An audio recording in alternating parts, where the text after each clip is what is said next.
Hi, so I'm making this video to help you become familiar with the different parts of Google Classroom.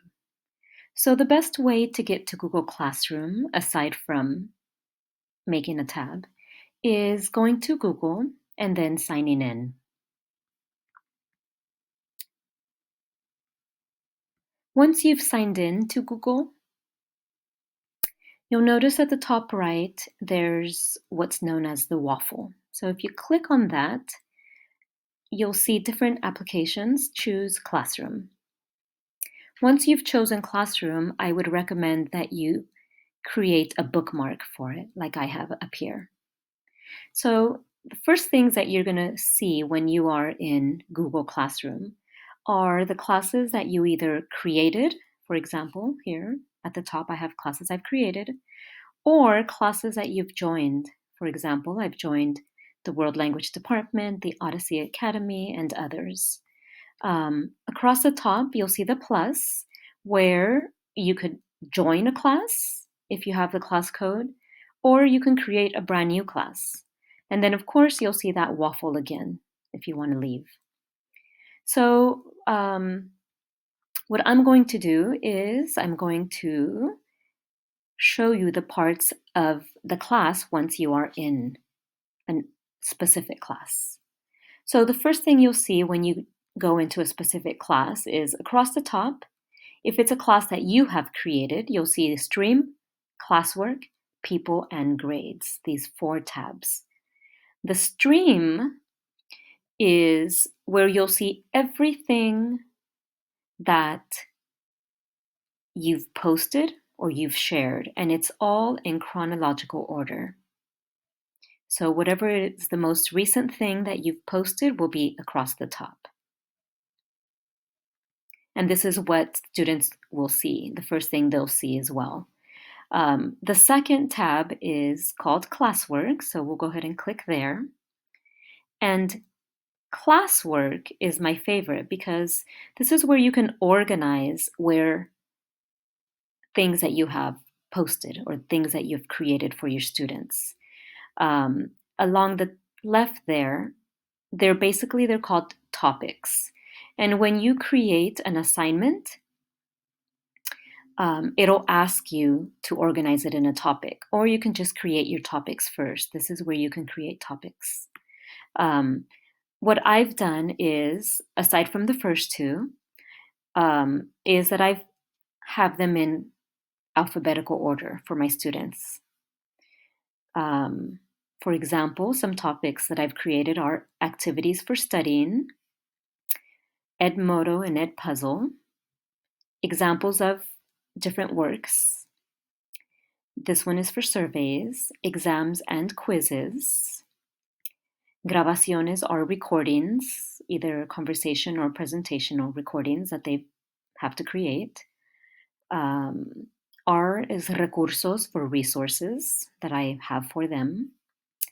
Tareas are assignments for home and assignments for class. And then the last one are, not last, but second to the last, are videos or short clips that I've included for them to use in class or at home. And finally, vocabulary, any vocabulary that I've assigned. The first two are not in alphabetical order because these are the first two that I want them to see currently during quarantine. Now, once you create a topic, you can either grab it and drag it to where you would like it, or you can click these 3 buttons here and move up or down. It's the first one, so I'm just going to move it back down to where it was. And that is the Classwork tab. The next tab we'll click on is the People tab. And in the People tab, you have teachers that are facilitators or creators of this class, and students.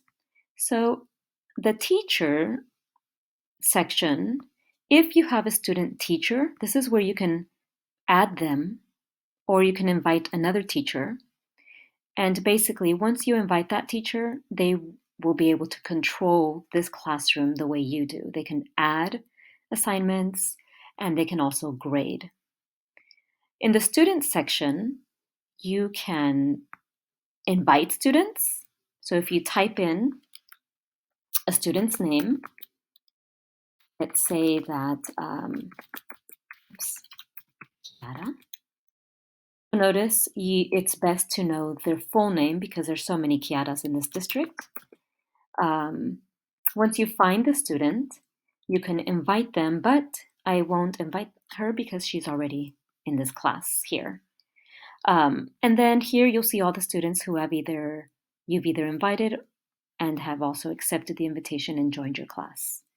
If you click on the student, you'll see basically a history of it's their grade book. And you can see what they're missing and what assignments they've turned in. Okay, so that's the People tab. Oh, another thing you can do here is, let's say that this student has withdrawn from school. If you click on that student in Actions, you can remove the student. Okay, I don't actually want to remove that student, so that's just an example.